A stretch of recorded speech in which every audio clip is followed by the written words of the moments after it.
تمام انبیاء کرام میں اور تمام اللہ کے جو رسول گزرے ہیں دنیا میں، ان میں حضور کا امتیازی مقام یہ ہے کہ آپ کو ایک انقلابی جد و جہد کرنی تھی، پورا نظام قائم کرنا تھا۔ جزیرہ نما عرب میں محمد الرسول اللہ صلی اللہ علیہ وسلم نے کفار کو، مشرکین کو شکست فاش دی۔ یہودی بھی جتنے آباد تھے انہیں بھی شکستیں دی۔ تینوں قبیلے جو مدینے میں تھے وہ نکال دیے گئے۔ ان کا بڑا گڑھ تھا خیبر، اسے بھی فتح کر لیا گیا، انقلاب مکمل ہو گیا۔ اب کچھ لوگ جو ہے دبک گئے، کچھ لوگوں نے جھوٹ موٹ کو اسلام کا لبادہ اوڑھ لیا، منافقت کی شکل اختیار کر لی۔ اسے پنجابی میں کہتے ہیں نینی پاؤ، اس وقت تو ذرا گردن جھکا دو، اب جب وقت آئے گا پھر دیکھیں گے، ہمیں کوئی موقع ملے گا تو پھر بغاوت کریں گے۔ یہ کاؤنٹر ریولوشنری موومنٹس۔ چنانچہ نبی اکرم صلی اللہ علیہ وسلم کے انتقال کے بعد جزیرہ نما عرب میں دو مخالف انقلاب تحریکیں چلی۔ نمبر ایک، کچھ مدعیان نبوت سامنے آ گئے، ہم بھی نبی ہیں، مسیلمہ کذاب ہے، طلیحہ ہے، بے شمار 6 7 8 بہت سے لوگ ان کو ماننے والے ہو گئے۔ اور اسی طریقے سے بہت سے لوگوں نے کہا کہ ہم زکوٰۃ نہیں دیں گے، حکومت کو نہیں دیں گے، ہم زکوٰۃ خود اپنی خرچ کریں گے اپنے غریبوں پر۔ جیسے قرآن مجید کی صورت نازل ہوئی تھی تکمیل انقلاب کے بعد، اذا جاء نصر اللہ والفتح ورأیت الناس يدخلون فی دین اللہ افواجا، جب اللہ تعالیٰ کی نصرت اور مدد آ گئی اور فتح حاصل ہو گئی اور حضور کو اور صحابہ کو جزیرہ نما عرب کے اندر غلبہ حاصل ہو گیا، اب لوگ فوج در فوج آ رہے ہیں، اطاعت قبول کر رہے ہیں، دائرہ اسلام میں داخل ہو رہے ہیں۔ لیکن نوٹ کیجئے، حضور کے انتقال کے بعد جو یہ دو کاؤنٹر ریولوشنری موومنٹس اٹھیں، ایک جھوٹے مدعیان نبوت اور ایک منکرین زکوٰۃ، ان کے نتیجے میں تقریباً تو پورا عرب مرتد ہو گیا۔ یخرجون من دین اللہ افواجا، اب فوج در فوج وہ اللہ کے دین سے نکل گئے، یہاں تک کہ اسلام صرف ملک حجاز، تھوڑا سا علاقہ، اس کے بھی بڑے شہروں تک محدود رہ گیا۔ یہ خطرناک صورتحال تھی جس سے کہ حضرت ابو بکر صدیق رضی اللہ تعالیٰ عنہ کو سابقہ پیش آیا۔ وہ اگرچہ ایک بڑے نحیف الجسم، بڑے رقیق القلب انسان تھے، بہت رحیم اور شفیق، حضور کی شخصیت کا عکس کامل تھے۔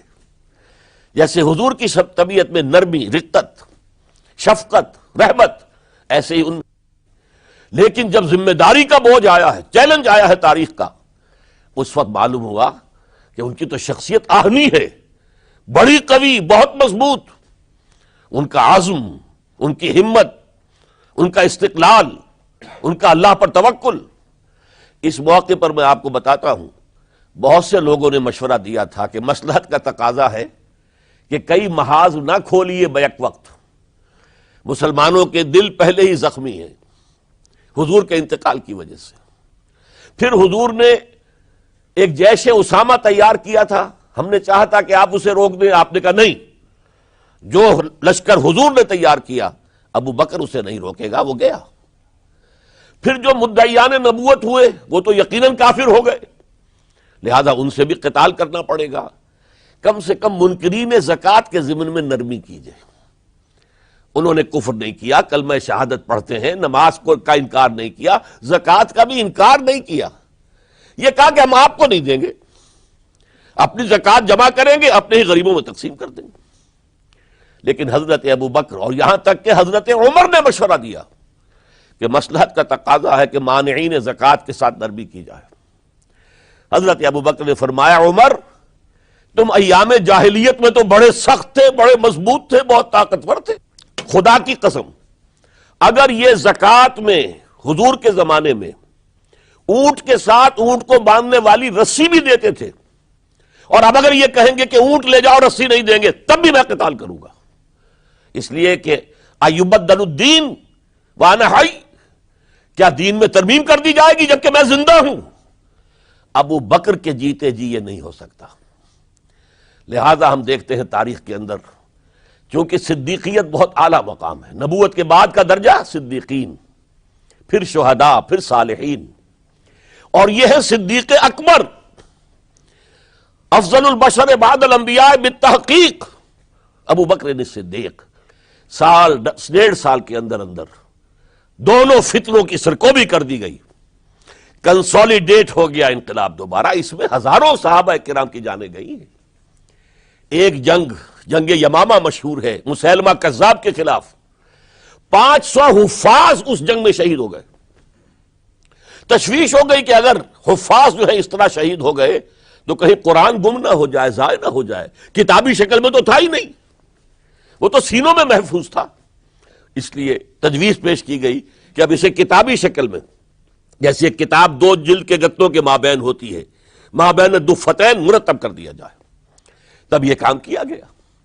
بہرحال پہلا مرحلہ یہ تھا کہ کاؤنٹر ریولوشنری موومنٹس، چونکہ ابھی انقلاب صرف عرب میں آیا تھا اور عرب ہی کے اندر سے کاؤنٹر ریولوشنری موومنٹس ابری، جھوٹی نبوت اور مانعین زکوٰۃ کی شکل میں، اور حضرت ابو بکر رضی اللہ تعالی عنہ نے اپنی عظیمت کا ثبوت دیتے ہوئے ان دونوں موومنٹس کو کچل کر رکھ دیا اور انقلاب اسلامی کو اثر نو کنسولیڈیٹ کر کے پھر قیادت حکم خداوندی کی روح سے کہ ان کے انتقال کا وقت آ گیا تو حضرت عمر فاروق کو نامزد کر کے ان کے سپرد کر دی رضی اللہ تعالی عنہ۔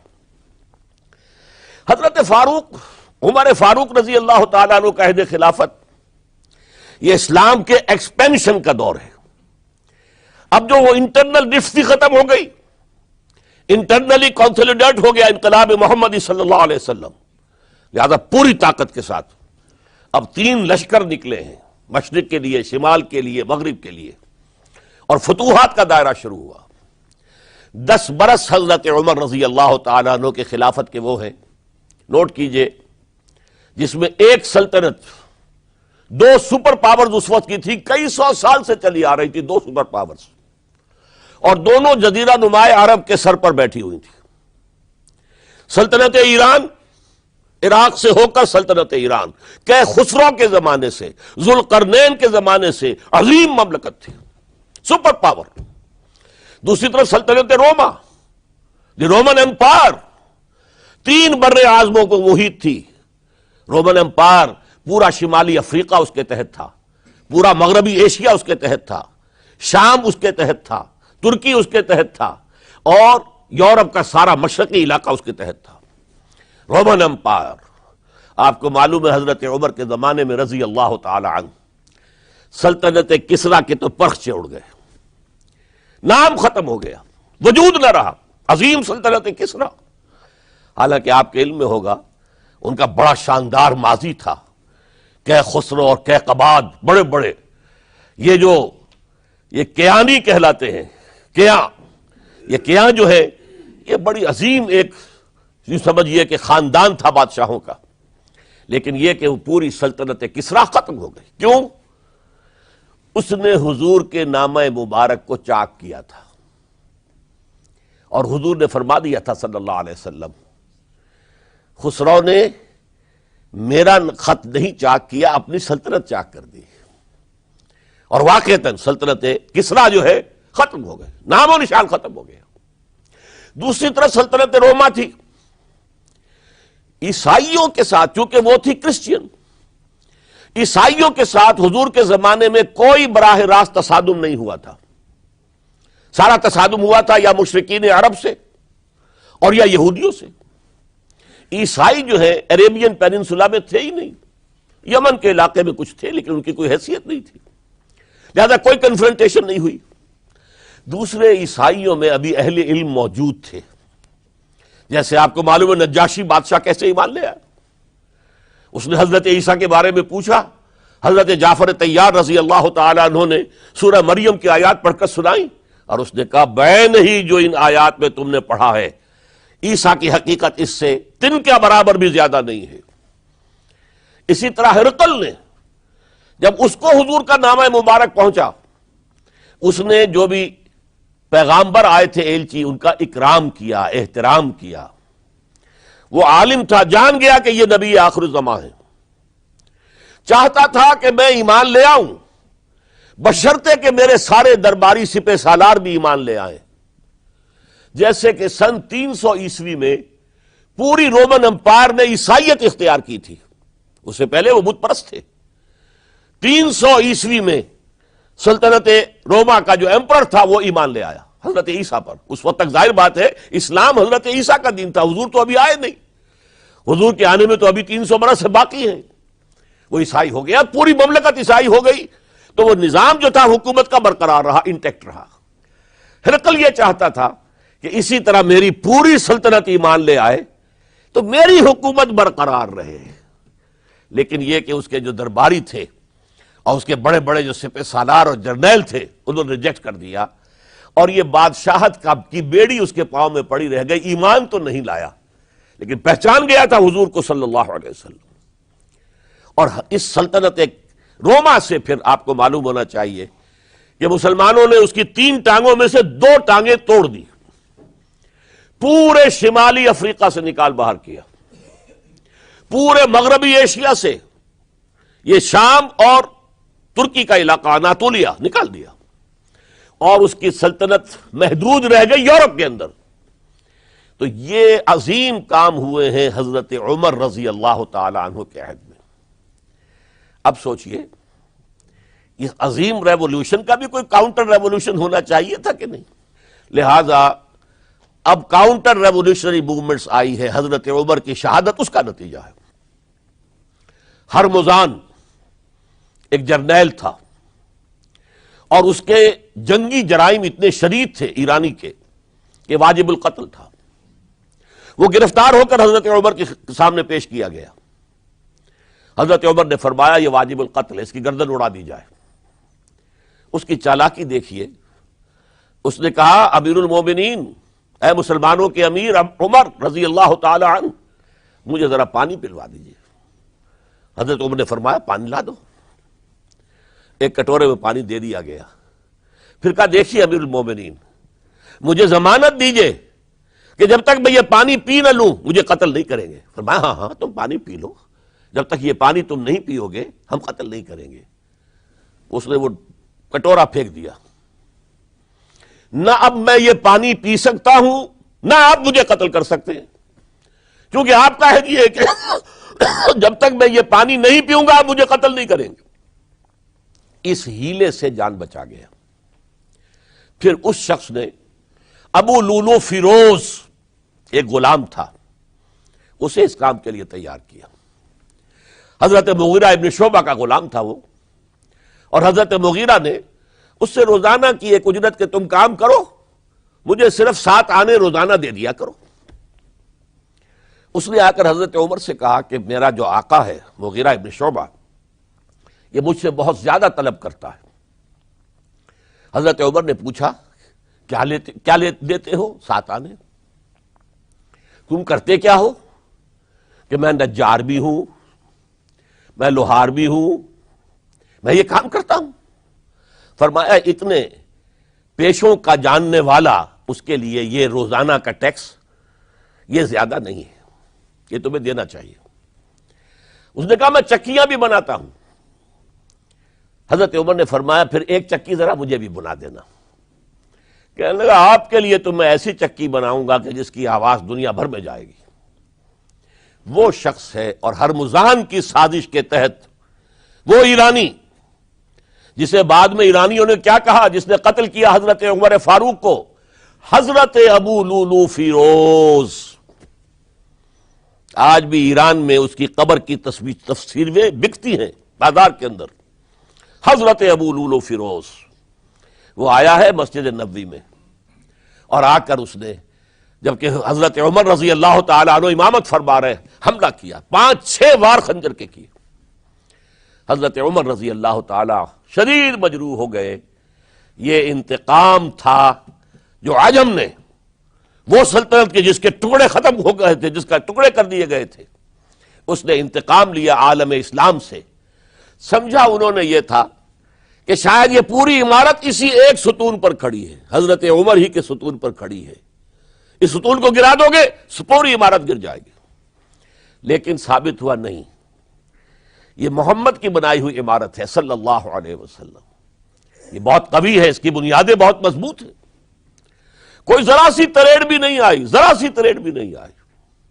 حضرت عمر فاروق کی شہادت کے بعد حضرت عثمان رضی اللہ تعالیٰ عنہ کا دور خلافت شروع ہوا، اور جوں کا توں جو قافلہ چل رہا تھا آگے چلتا چلا گیا۔ حضرت عثمان رضی اللہ تعالیٰ عنہ کے بارے میں بہت قیل و قال ہے، ان پر تنقیدیں بھی کی، اپنوں نے بھی کی ہیں، دشمنوں نے بھی کی ہیں، لیکن بات جان لیجئے، یہ تاثر غلط ہے کہ ان کے پورے دور خلافت کے اندر فتنہ رہا یا ہنگامہ رہا، قتل غلط۔ 10 برس خلفائے راشدین میں طویل ترین دور خلافت حضرت عثمان کا ہے رضی اللہ تعالیٰ عنہ، 12 برس۔ حضرت ابو بکر کے تو 2.25 برس تھے، حضرت عمر کے 10 برس تھے، ان کا 12 برس، اور 12 میں سے 10 سال ایسے تھے بعین ہی جیسے حضرت عمر کے 10 سال تھے۔ امن و امان ہے، سکون ہے، چین ہے، اور قافلہ اسلام بڑھ رہا ہے، فتوحات کا دائرہ بڑھتا چلا جا رہا ہے، فتوحات سیلاب کے مانند آگے بڑھ رہی ہیں، تھمتا نہ تھا کسی سے سیل رواں ہمارا یہ سیل رواں کوئی روکنے والی کوئی طاقت دنیا میں رہی نہیں تھی۔ کسرا ختم، سلطنت ایران ختم، اور دوسری سپر پاور سلطنت روما، اس کی 3 میں سے 2 ٹانگیں توڑ دی گئی، 1 رہ گئی۔ اب کون تھا؟ خارج میں کوئی طاقت نہیں تھی جو اسلام کے اس سیلاب کو اور پوری نوع انسانی پر اتمام حجت اور اللہ کے دین کو پہنچانے کے راستے میں رکاوٹ بن سکتی ہے۔ اب ایک فتنہ اٹھا، دیکھیے حضور کی کنفرنٹریشن 3 مذاہب سے ہوئی تھی۔ ایک مذہب مشرکین کا، شرک کا قلع کما کر دیا گیا جزیرہ نما عرب سے، ختم ہو گئے۔ انہوں نے کاؤنٹر ریولوشنری موومنٹس اٹھائیں حضرت ابو بکر کے زمانے میں، ان کو کرش کر دیا حضرت ابو بکر صدیق رضی اللہ تعالیٰ عنہ، چاہے ہزاروں صحابہ شہید ہوئے۔ اس کے بعد دوسری طاقت کون تھی؟ مذہبی یہودی۔ یہود کے 3 قبیلے مدینے میں آباد تھے، بنو قینقاع، بنو قریظہ، بنو نذیر۔ 2 کو مدینے سے نکال دیا گیا ان کی بدعہدی کی وجہ سے، حالانکہ حضور نے مدینہ تشریف لاتے ہی ان سے معاہدے کر لیے تھے۔ ان کا میثاق مدینہ یہ در حقیقت ایک پیکٹ تھا، جوائنٹ ڈیفنس آف مدینہ کا۔ مدینہ پر اگر کوئی حملہ کرے گا، اور ظاہر بات ہے کہ ایک ہی امکان تھا کہ مکے والے آ کر حملہ کریں، مشرکین مکہ، لیکن مدینہ کا ہم تحفظ کریں گے مل کر، مسلمان اور یہودی۔ لیکن انہوں نے ہر موقع پر وعدہ خلافی کی۔ پہلے بنو قینقاع نکالے گئے، پھر بنو نذیر نکالے گئے۔ غزوہ احزاب کے موقع پر بدترین جو ہے بدعہدی بنو قریظہ نے کی، اور ان کو بڑی سخت سزا دی گئی، چونکہ انہوں نے خود کہا تھا کہ ہمارا فیصلہ سعد ابن معاذ رضی اللہ تعالی عنہ جو فیصلہ کر دیں گے وہ ہمارے حلیف ہے، جو فیصلہ کر دیں گے ہمیں قبول ہوگا۔ اور حضرت سعد نے تورات کے حکم کے مطابق فیصلہ کیا کہ ان کے جتنے جوان ہیں وہ قتل کر دیے جائیں گے۔ بڑی سخت سزا تھی کہ جو دی گئی ہے، اس میں کوئی شک نہیں۔ پھر ان کا اڈا تھا بہت بڑا خیبر میں، وہ نکال دیا گیا، وہاں سے انہیں نکالا گیا، اس کے اوپر مسلمانوں نے قبضہ کیا۔ جیسا کہ میں نے عرض کیا، عیسائیوں سے کوئی کنفرنٹیشن نہیں ہوئی تھی، لیکن ان 2 کے ساتھ ایک مشرکین عرب کا خاتمہ ہوا اور ایک جزیرہ نما عرب سے یہودیوں کا خاتمہ ہوا۔ لہذا ان کے اندر جلن تھی، انتقام کی آگ تھی۔ سب سے بڑا تو حسد تھا کہ 2000 سال سے نبوت اور رسالت ہمارے پاس تھی، موسیٰ سے لے کر عیسیٰ تک علیہ الصلوۃ والسلام، 1400 برس ہماری تاریخ کے وہ ہیں کہ کوئی ایک لمحہ بھی نہیں تھا کہ کوئی نبی موجود نہ ہو۔ نوٹ کیجئے اس بات کو۔ حضرت موسیٰ 1400 قبل مسیح میں، اور حضرت عیسیٰ سن عیسوی کا آغاز، ان 1400 سالوں میں مسلسل نبوت بنی اسرائیل میں رہی۔ یہ حدیث ہے بخاری شریف کی، کانت بنو اسرائیل تسوسہم الانبیاء، بنی اسرائیل کی حکومت، ریاست، سیاست کا کام انبیاء کرتے تھے۔ اذا ہلک نبی خلفہ نبی، جب بھی نبی کا انتقال ہوتا تھا ان کا خلیفہ دوسرا نبی ہوتا تھا۔ یہ چین ٹوٹی نہیں. 1400 برس آپ کو معلوم ہے حضرت داؤد بادشاہ بھی ہے، خلیفہ بھی ہے، نبی بھی ہے. ان کے بیٹے حضرت سلیمان بادشاہ بھی ہے، نبی بھی ہے، خلیفہ بھی ہے. اسی طریقے سے یہ سلسلہ چلتا رہا. تورات انہیں دی گئی، انجیل انہیں دی گئی، زبور انہیں دی گئی، بے شمار صحیفے اور دوسرے چھوٹے نبیوں کو دیے گئے. لیکن پھر اللہ تعالیٰ نے نبی آخر الزماں کی حیثیت سے محمد الرسول اللہ کو چن لیا، جو اسرائیلی نہیں تھے، جو اسماعیلی تھے، حضرت ابراہیم کے بڑے صاحبزادے حضرت اسماعیل علیہ السلام کی اولاد میں سے. اس پر انہیں سخت رنج، حالانکہ وہ پہچانتے تھے حضور کو. ان کی کتابوں میں جو نشانیاں لکھی تھی وہ پوری حضور پر جو ہے متفق ہو رہی تھی. قرآن کہتا ہے یعرفونہ کما یعرفون ابناہم، وہ ایسے پہچانتے ہیں محمد کو صلی اللہ علیہ وسلم جیسے کہ اپنے بیٹوں کو پہچانتے ہیں. لیکن انہوں نے نہیں مانا. بدترین دشمن، حسد کی آگ میں جلنے والے، اور آج تک وہی معاملہ ہے. ان کی نیچر تبدیل نہیں ہوئی ہے. اب جو کچھ قیامت صغریٰ آنے والی ہے مڈل ایسٹ میں، عراق پر حملے کے بعد جو کچھ ہوگا، اس سب کی سازش کس نے کی ہے؟ یہود نے. یہ ساری اسرائیلی سازش ہے. بہرحال یہ علیحدہ بات ہو جائے گی. اب انتقام یہودیوں کا آیا. یہودیوں کو یہ معلوم تھا ہم تعداد میں اتنے کم ہیں اور ڈسپرسڈ ہیں. سن 70 عیسوی میں ایک رومن جنرل ٹائٹس، اس نے حملہ کر کے یروشلم بیت المقدس کی اینٹ سے اینٹ بجائی. 1,33,000 یہودی ایک دن میں قتل کیے. اور ان کا سیکنڈ ٹیمپل جو تھا، جو حضرت سلیمان نے بنایا تھا، معبد، عبادت گاہ، ہم تو اسے مسجد کہیں گے، مسجد اقصی، لیکن انہوں نے اسے کہا ہیکل، ٹیمپل. اس کو گرا دیا تھا نبوکڈنضر نے 587 عیسوی میں. دوبارہ انہوں نے بنایا، اسے ٹائٹس نے گرا دیا. وہ آج تک گرا پڑا ہوا ہے، آج تک. صرف ایک دیوار اس کی سلامت ہے جسے وہ ویلنگ وال کہتے ہیں. وہاں جا کر ماتم کرتے ہیں، روتے ہیں، پیٹتے ہیں. اور اس کو اس وقت سے نکال دیا گیا یہودیوں کو، نکل جاؤ فلسطین سے، بھاگ جاؤ یہاں سے، دفع ہو جاؤ. لہذا وہ ڈسپرس ہو گئے. کوئی یورپ چلے گئے، کوئی روس چلے گئے، کوئی ہندوستان چلے گئے، کوئی افریقہ کے ممالک میں چلے گئے، کچھ ایران میں آ گئے. یہ سب، اس کو وہ کہتے ہیں ڈایاسپورا. ہمارا وہ دور جس میں ہم دنیا میں منتشر تھے. جب پوری دنیا میں منتشر تھے تو ظاہر بات ہے کسی فوجی مہم کے ذریعے سے مسلمانوں سے انتقام لینا ممکن نہیں تھا. لیکن انتقام لیا ایک ایسی سازش کے ذریعے سے، ایک ایسا فتنۃ الکبریٰ جو ہے برپا کیا ہے، جس کا کہ میں ابھی آپ سے اندازہ کرتا ہوں، جس کے نتیجے میں حضرت عثمان رضی اللہ تعالیٰ عنہ شہید ہوئے. اس کو یوں سمجھیے کہ حضور کے دور میں جن لوگوں نے شہادتیں پیش کی، انہوں نے اسلام کو قائم کرنے کے لیے شہادتیں دی.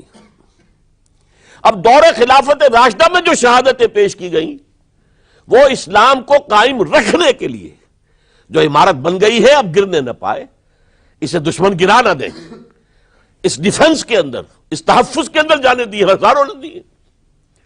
چنانچہ ایک یہودی عبداللہ ابن سبا، یمن کا رہنے والا، اسلام کا لبادہ اوڑھ کر آتا ہے منافق بن کر. حالات کا جائزہ لیتا ہے، کہاں پانی مرتا ہے، کس طریقے سے میں ان میں انتشار پیدا کر سکتا ہوں، کس طریقے سے مسلمانوں کو آپس میں لڑا سکتا ہوں. اس نے آ کر، دیکھیے تاریخ کے اندر اس سے پہلے بھی ہوا تھا، حضرت عیسیٰ کے دین، اصل دین کو ختم کرنے والے سینٹ پال، جب تک حضرت مسیح دنیا میں تھے سینٹ پال بدترین دشمن تھا حضرت عیسیٰ کا.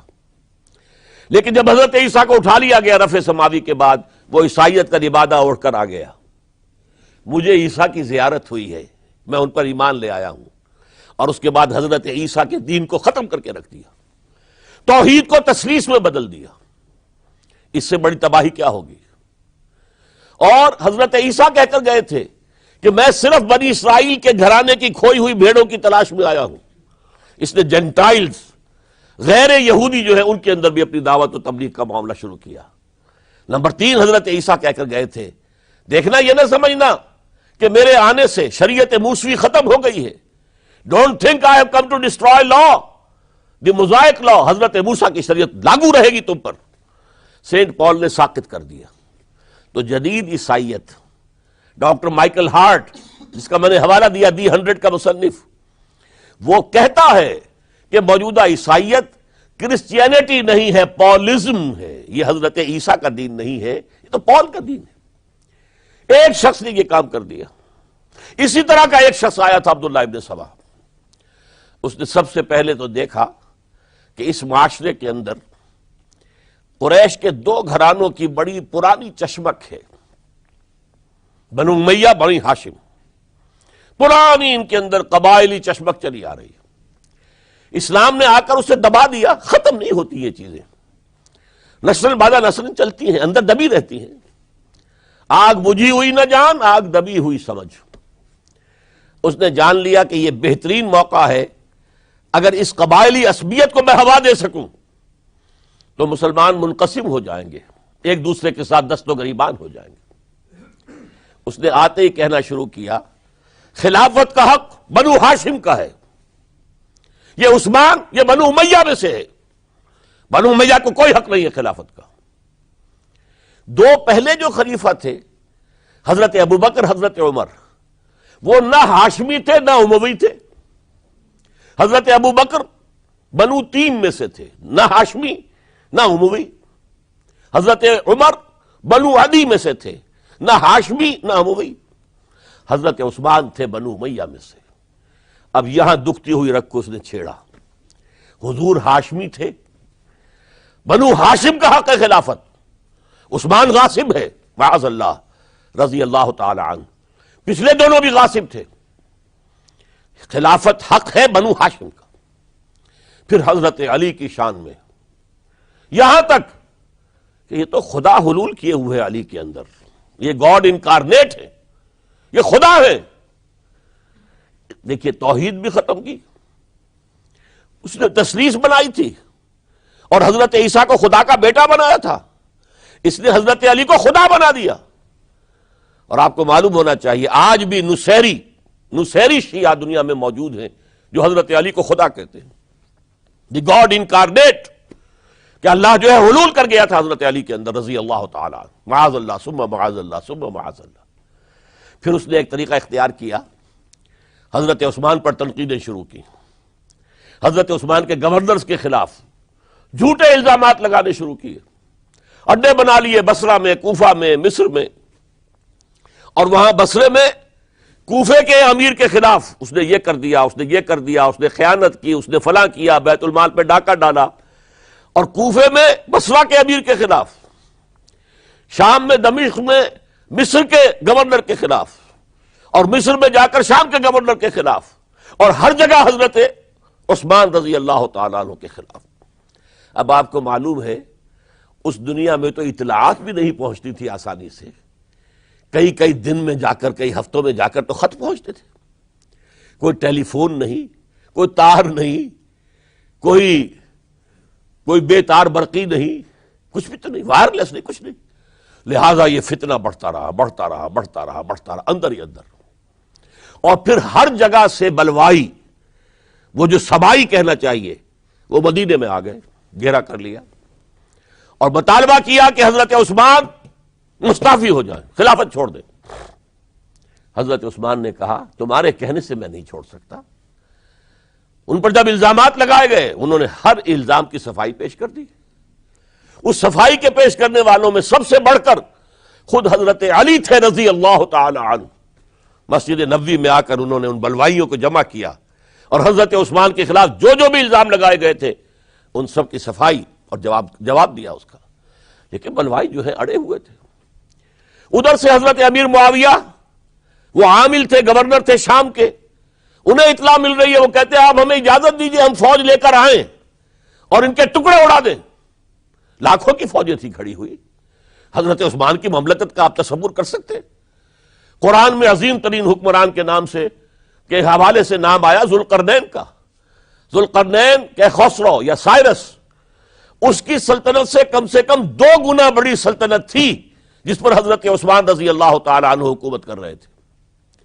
مصر سے عمرو بن العاص کہہ رہے ہیں کہ آپ اجازت دیجئے میں فوج لے کر آؤں، اور ان کا ٹکڑا کر دیا جائے، تکہ بوٹی کر دی جائے۔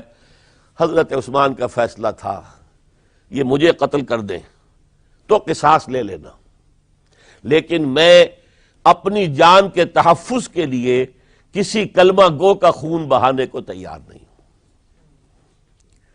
حضرت طلحہ، حضرت زبیر، حضرت علی کہہ رہے آپ اجازت دیجئے کہ ہم ان کے خلاف جنگ کریں، مدینے میں بیٹھے ہوئے۔ فرماتے نہیں، ان کے خلاف جنگ کی اجازت میں نہیں دے سکتا۔ یہ میری ذاتی مجھ پر تنقیدیں کر رہے ہیں، ذاتی دشمنی ہے، میں اپنی ذات کے تحفظ کے لیے کسی کلمہ گو کا خون جو ہے نہیں بہاؤں گا۔ لاکھوں کی فوجیں موجود تھیں، لیکن حضرت عثمان نے یہ طے کیا میں اپنی جان کے تحفظ کے لیے میں نہیں ہاتھ اٹھاؤں گا، میں کسی اور کو اجازت نہیں دوں گا کہ ان کے خلاف جنگ کرے۔ ہاں یہ میرے دشمن ہے، میری جان لے لیں، جب جان لے لیں گے تو قصاص لے لینا۔ یہ معاملہ ہوا ہے، اور پھر نہایت ہی بے رحمی کے ساتھ، نہایت بے رحمی کے ساتھ، نہایت بے رحمی کے ساتھ، اور نوٹ کیجئے حضرت علی کے دونوں صاحبزادے حضرت حسن، حضرت حسین رضی اللہ تعالیٰ عنہم اجمعین، وہ حضرت عثمان کے دروازے پر پہرا دے رہے ہیں کہ کوئی بلوائی، کوئی حضرت عثمان کو قتل کرنے کے ارادے سے گھر میں داخل نہ ہو سکے۔ وہ گھر کے پچھواڑے سے دیوار پھلانگ کر آئے ہیں اندر، اور حضرت عثمان جب قرآن پڑھ رہے تھے اس حالت میں انہیں شہید کیا ہے۔ ان کی بیوی نائلہ نے ہاتھ آگے کیا ہے روکنے کے لیے تو ان کی انگلیاں کٹ گئیں، اور انگلیوں کا خون جو ہے اس مصحف پر قرآن مجید میں اس صفحے کے اوپر حضرت عثمان کے خون کے دھبے لگ گئے۔ یہ حالات ہوئے حضرت عثمان کی شہادت کے کہ انہوں نے چاہا وہ نظام قائم رہے۔ یہودیوں کا انتقام، یہودیوں کی سازش، اور ایسی سازش ہے کہ جس کے نتیجے میں اس کو کہا گیا الفتنۃ الکبریٰ، عظیم ترین سانحہ، عظیم ترین فتنہ۔ اور اس کے بعد جو خانہ جنگی ہوئی ہے، حضرت علی رضی اللہ تعالی عنہ اس کے بعد خلافت قبول کرنے کو تیار نہیں تھے، حضرت طلحہ قبول کرنے کو تیار نہیں تھے، کوئی بھی تیار نہیں۔ کیوں؟ یہ بلوائی ہے اس وقت یہاں پر، یہ کہہ رہے ہیں کہ تم خلیفہ بن جاؤ، تو جو بھی اس وقت خلیفہ بنے گا وہ ان کے ہاتھ میں کٹ پتلی بن جائے گا۔ بالآخر حضرت علی نے، ظاہر بات ہے کہ امت کو بغیر امام کے تو نہیں چھوڑا جا سکتا، بغیر امیر کے نہیں ہوگا تو شیرازہ منتشر ہو جائے گا۔ اب جو ہونا تھا ہو گیا، حضرت عثمان شہید ہو گئے رضی اللہ تعالی عنہ، لیکن بہرحال اب امت کا نظم تو قائم رکھنا ہے نا۔ حضرت علی نے بیعت قبول کر لی رضی اللہ تعالی عنہ، لیکن حضرت امیر معاویہ، عمرو بن العاص، ان دونوں نے کہا کہ حضرت علی اگر حضرت عثمان کے خون کا قصاص لے لیں، قاتلان عثمان کو اگر قتل کریں تو ہم بیعت کریں گے، ہم مدعی خلافت نہیں ہے، خلافت علی کی ٹھیک ہے رضی اللہ تعالی عنہ، لیکن سب سے پہلا مطالبہ ہمارا یہ ہے کہ حضرت عثمان کے خون کا قصاص لیا جائے۔ حضرت علی رضی اللہ تعالی عنہ کے لیے بعض وجوہ سے ایسا کرنا ممکن نہیں ہوا۔ نتیجہ کیا نکلا؟ سب سے زیادہ اندوہناک اسلامی تاریخ کا یہ دور ہے۔ حضرت علی کے دور خلافت میں باہمی خانہ جنگی رہی مسلسل۔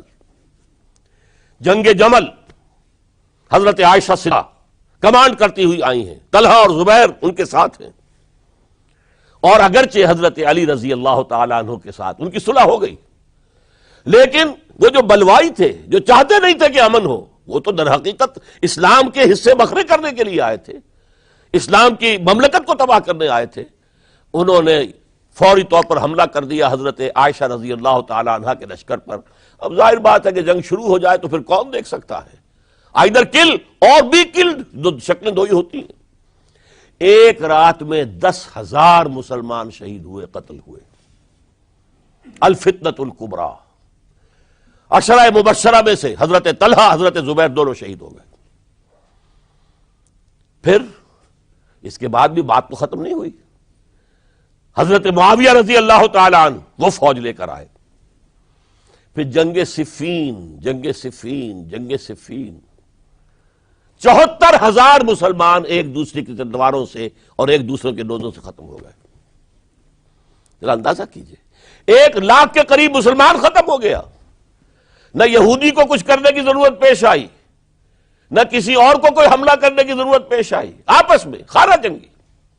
4.5 برس حضرت علی رضی اللہ تعالی عنہ ان کا دور خلافت ہے، پورا کا پورا باہمی خانہ جنگی کی نظر ہو گیا، اس میں حضرت علی پر معاذ اللہ کوئی الزام نہیں، رضی اللہ تعالی عنہ وکرم اللہ وجہہ، وہ امام حق تھے، لیکن یہ ہے کہ ان کا بے بس ہو گئے تھے، لاچار ہو گئے تھے، حالات پر کنٹرول نہیں ہو رہا۔ اسی جنگ صفین کے اندر جب ایک تجویز پیش کی گئی کہ لڑنے بھڑنے کی بجائے حکم مان لو، جیسے قرآن مجید میں آیا ہے کہ میاں اور بیوی کے درمیان اختلاف ہو جائے تو فَبَعْثُوا حَكَمًا مِّنْ أَهْلِهِ وَحَكَمًا مِّنْ أَهْلِهَا، ایک حکم لڑکے والوں کی طرف سے ایک حکم لڑکی والوں کی طرف سے مقرر کر لو، وہ آپس میں معاملہ طے کرائیں، لہذا تحکیم کی تجویز کی گئی۔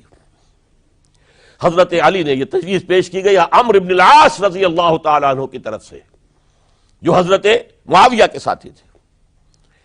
حضرت علی اس تحکیم کو قبول نہیں کرنا چاہتے تھے، جانتے تھے کہ یہ ایک چال ہے جس میں آ رہا ہوں، لیکن بالآخر آپ نے وہ قبول کر لیا۔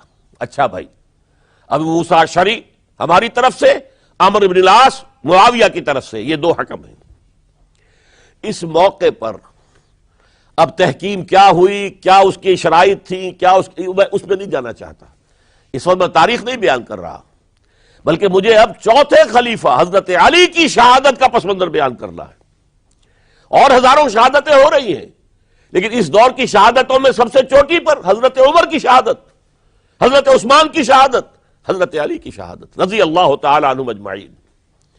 اس وقت حضرت علی کے جو حامی تھے، انہی میں سے ایک فرقہ علیحدہ ہو گیا کہ یہ تحکیم کفر ہے، ان الحکم الا للہ، حکم کا فیصلے کا اختیار اللہ کے سوا کسی کو نہیں ہے، لہذا یہ جو کیا ہے یہ غلط ہے۔ اور اس حد تک چلے گئے کہ جنہوں نے یہ تحکیم کو قبول کیا وہ کافر ہو گئے، علی بھی کافر، معاویہ بھی کافر، عمرو بن العاص بھی کافر، جنہوں نے مانا کافر۔ یہ لوگ کہلاتے خوارج تھے، یہ حضرت علی کی فوج میں شامل، حضرت علی کے حامی تھے، حضرت علی کی جماعت میں سے تھے، لیکن بس ایک غلطی، جذبات کے اندر آ کر، غصے کے اندر آ کر اس درجے، اور وہ حضرت علی سے علیحدہ ہو گئے۔ اس کے بعد انہوں نے اپنی ایک کانفرنس کی، ایک جنگ بھی ہوئی، پھر حضرت علی کو ان کے خلاف جنگ کرنی پڑی، وہ جنگ نہروان کہلاتی ہے، جن میں کہ ان خوارج کو حضرت علی نے بہت بڑی شکست دی۔ پھر انہوں نے کانفرنس کی آپس میں بیٹھ کر کہ علی کو یا معاویہ کو فوجی شکست دینا تو ہمارے لیے ممکن نہیں ہے، ایسے کرو کہ ان تینوں کو قتل کر دو، علی کو بھی قتل کر دو رضی اللہ تعالی عنہ، معاویہ کو بھی قتل کر دو رضی اللہ تعالی عنہ، عمرو بن العاص کو بھی قتل کر دو، تاکہ اس کے بعد مسلمان اپنا کوئی خلیفہ چن لیں گے۔ رمضان سن 40 ہجری اس کا ایک دن معین کر لیا، ایک ہی دن یہ تینوں جو ہے، عبد الرحمن ابن ملجم آئے گا مدینے کے اندر، کوفے کے اندر، حضرت علی نے صدر مقام کوفہ بنا لیا تھا، اور فجر کی نماز میں حضرت علی پر حملہ کرے گا۔ ایک دوسرا شخص عمرو بن العاص پر جا کر حملہ کرے گا اسی دن اسی وقت۔ ایک تیسرا شخص وہ امیر معاویہ کے اوپر حملہ کرے گا۔ عمرو بن العاص اس روز مسجد میں آئے ہی نہیں، ان کی جگہ کوئی اور شخص جو نماز پڑھا رہے تھے وہ شہید کر دیے گئے۔ حضرت معاویہ پر جو حملہ ہوا وہ اوچھا پڑا وار، وہ جلدی تندرست ہو گئے۔ حضرت علی ابھی وہ گھر سے نکل کر مسجد کی طرف جا رہے تھے، ابن ملجم نے ایک اور ساتھی اپنے ساتھ لے کر حملے کیے ہیں، شدید زخمی کر دیا۔ حضرت علی نے آواز دی، کچھ لوگ آئے، ایک ساتھی تو دوڑ گیا اور ابن ملجم جو ہے وہ پکڑ لیا گیا۔ پھر کسی اور نے نماز پڑھائی، اور حضرت علی رضی اللہ تعالی عنہ نے وصیت کر دی کہ اگر میرا انتقال ہو جائے تو اس ابن ملجم سے قصاص لے لینا، نہ ہو تو پھر میں خود اس کا فیصلہ کروں گا۔ لیکن حضرت علی رضی اللہ تعالی عنہ بھی شہید ہو گئے۔ یہ شہادتیں میں نے کس کیٹیگری میں ڈالی ہیں، ہسٹوریکل بیک گراؤنڈ کیا ہے اس کو سمجھیے۔ ایک شہادتیں وہ تھیں جو دور نبوی میں ہوئی اللہ کے دین کو قائم کرنے کے لیے۔ سورہ شورى کی آیت ہے شرع لکم من الدین ما وصى به نوحا والذی اوحینا الیک وما اوحینا به ابراہیم وموسیٰ وعیسیٰ ان اقیموا الدین، دین کو قائم کرو۔ اور میں اس کا ترجمہ کیا کرتا ہوں وضاحت کرتے ہوئے، دین قائم نہیں ہے تو قائم کرو، قائم ہے تو قائم رکھو۔ اس کو گرانے کے لیے شیطانی قوتیں تو پورا زور لگائیں گی۔ ستیزہ کار رہا ہے ازل سے تا امروز، چراغ مصطفی سے شرار بولا بھی۔ ابلیس لعین کو تو پسند نہیں کہ اسلامی نظام دنیا میں قائم ہو، وہ تو نوع انسانی کا دشمن ہے، ازلی دشمن، پیدائشی دشمن۔ لہذا اب وہ جو خیمہ کھڑا ہوا ہے شامیانہ، اسے مضبوط رکھو۔ آندھی اگر چل رہی ہے تو اس کے بانس پکڑو، اس کی رسیاں مضبوط کرو۔ یہ ہے دین کو قائم رکھنا۔ یہ دور جو میں نے گنوایا ہے یہ اس دین کو قائم رکھنے کے لیے، اور اس پر جو خارجی حملے ہو رہے تھے ان حملوں کا سد باب کرنے کے لیے یہ بیش قیمت شہادتیں پیش کی گئی ہیں، ہزاروں صحابہ کی جانیں گئی ہیں، اور 3 خلفائے راشدین شہید کیے گئے۔ لیکن یہ بات نوٹ کر لیجئے، اس کا نتیجہ کیا نکلا؟ وہ جو ہمارا سیلاب جا رہا تھا عالمی سطح پر، محمد کے دین کو آگے سے آگے پہنچاؤ، جو حضور خطبہ حجۃ الوداع میں کہہ کر گئے تھے، میں نے تم پر حجت قائم کر دی، اب تمہیں حجت قائم کرنی ہے پوری نوع انسانی پر، لہذا فلیبلغ الشاہد الغائبہ۔ اب جو بھی یہاں موجود ہیں ان کا فرض ہے کہ پہنچائیں ان کو جو یہاں موجود نہیں ہے۔ یہ اسی کے لیے تو یہ فوجیں نکلی تھیں، اللہ کے دین کو قائم کرنے کے لیے، ورنہ شہادت ہے مطلوب و مقصود مومن، نہ مال غنیمت نہ کشور کشائی۔ یہ ابو بکر ہوں، عثمان ہوں، علی ہوں، عمر ہوں، یہ تو درویش تھے، انہوں نے کوئی محل نہیں بنائے، چٹائیوں پر بیٹھتے تھے، پیون لگے ہوئے کپڑے پہنتے تھے، ان کی خوراک عام مسلمان سے زیادہ بہتر نہیں تھی بلکہ ان سے کمتر رہتی تھی، ادنا درجے کے مسلمان تھے۔ لیکن یہ ہے کہ یہ جو سیلاب جا رہا تھا اسلام کا، انٹرنل سیبوٹاج کے ذریعے سے اس کے اندر طاقت جو تھی وہ روک دی گئی۔ آپ دیکھتے ہیں اور سنتے ہوں گے، اگر کوئی انکلائن ہو، چڑھائی ہو، اور ٹرک جو ہے لوڈڈ ہے، چل رہا ہے، زور لگا لگا کے انجن جو ہے گوں گوں گوں کر کے چل رہا ہے، اگر خدا نہ خواستہ انجن بند ہو جائے ایک دفعہ، اسے کہتے ہیں موشن ٹوٹ گیا۔ اب یہ ڈرائیور جانتا اس کی جان پر بن گئی، اب اس کو دوبارہ سٹارٹ کرنا آسان کام نہیں ہے۔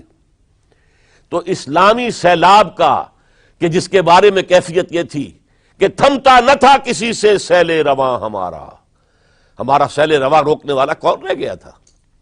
سلطنت کسریٰ ختم ہو چکی تھی، سلطنت روما کی 2 ٹانگیں ٹوٹ چکی تھی۔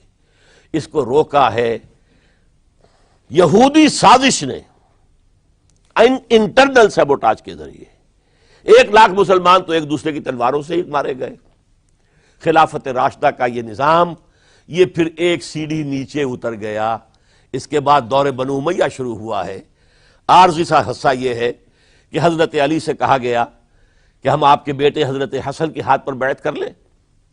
آپ نے فرمایا نہ میں تمہیں روکتا ہوں نہ تمہیں حکم دیتا ہوں، یہ تمہارا معاملہ ہے۔ بہرحال لوگوں نے حضرت حسن کے ہاتھ پر بیعت کر لی۔ اب حضرت معاویہ کا اور حضرت حسن کا معاملہ شروع ہوا۔ حضرت حسن نکلے 50,000 کی فوج لے کر، اس وقت سے بہت بڑی فوج لے کر امیر معاویہ آئے، لیکن حضرت حسن رضی اللہ تعالی نواسہ رسول، اور ان کے بارے میں یہ کہا جاتا ہے کہ حضور سے بہت مشابہ تھے، بہت مشابہ تھے مزاج میں اور شکل و صورت میں، اور کہتے ہیں کہ یہ اوپر کا حصہ جو ہے اس میں بہت مشابہت تھی حضور میں اور حضرت حسن میں۔ اور حضرت حسن کے بارے میں حضور نے ان کے بچپن میں فرمایا تھا میرا یہ بیٹا مسلمانوں کے 2 گروہوں کے مابین صلح کرائے گا، اور وہی معاملہ ہوا۔ حضرت حسن نے جب دیکھا کہ یہ خون ریزی کب تک چلے گی، انہوں نے صلح کی پیشکش کی حضرت امیر معاویہ کو۔ امیر معاویہ نے سادہ کاغذ بھیج دیا کہ جو چاہیں شرطیں آپ لکھ دیں میں مانتا ہوں، سادہ کاغذ جسے آپ کہیں گے بلینک چیک۔ حضرت حسن رضی اللہ تعالیٰ عنہ نے شرائط لکھ دی، حضرت امیر معاویہ نے قبول کر لی، جنگ ختم ہو گئی۔ اب خلافت ہوئی حضرت معاویہ کی رضی اللہ تعالی عنہ۔ لیکن حضرت معاویہ اگرچہ جلیل القدر صحابی ہیں، نوٹ کر لیجئے، حضور کے برادر نسبتی ہیں، حضور کے صالح ہیں، ان کی ہمشیرہ ام حبیبہ رضی اللہ تعالی عنہا حضور کی زوجہ محترمہ ہیں، ابو سفیان کے یہ بیٹے ہیں، ابو سفیان کی وہ بیٹی ہیں، اور ان کے بارے میں حضور نے فرمایا اللہم اجعلہ ہادیا مہدیا، دعا کی اے اللہ اس معاویہ کو ہادی ہدایت دینے والا اور مہدی ہدایت یافتہ بنا دے۔ اس کے باوجود حضرت معاویہ کے دور حکومت یا دور خلافت کو خلافت راشدہ میں تسلیم نہیں کیا جاتا، اس لیے کہ انہیں مسلمانوں نے اپنی رائے سے نہیں چنا تھا، اپنے طاقت کے بل پر وہ حکومت جو ہے انہوں نے حاصل کی تھی، چاہے حضرت حسن نے دستبرداری کر کے دے دی، لیکن ظاہر بات ہے کہ یہ مسلمانوں کے مشورے سے نہیں ہوا تھا، لہذا ان کا دور خلافت راشدہ میں شامل نہیں ہے۔ خلافت راشدہ ابو بکر، عمر، عثمان، علی اور مزید شامل کرنا ہو تو 6 مہینے حضرت حسن کے رضی اللہ تعالی عنہ، وہ بھی طاقت کے بل پر نہیں آئے تھے، مسلمانوں نے انہیں چنا تھا۔ یہ 30 برس بنتے ہیں، اور یہ 30 برس کی خلافت راشدہ کی داستان ہے جو میں نے آج آپ کے سامنے رکھی، اور اس دوران جن مسلمانوں نے اس نظام کو قائم رکھنے کے لیے جانیں دی ہیں، میں نے ان کی شہادت کا تذکرہ کیا۔ اقول قولی ھذا واستغفر اللہ لی ولکم ولسائر المسلمین والمسلمات۔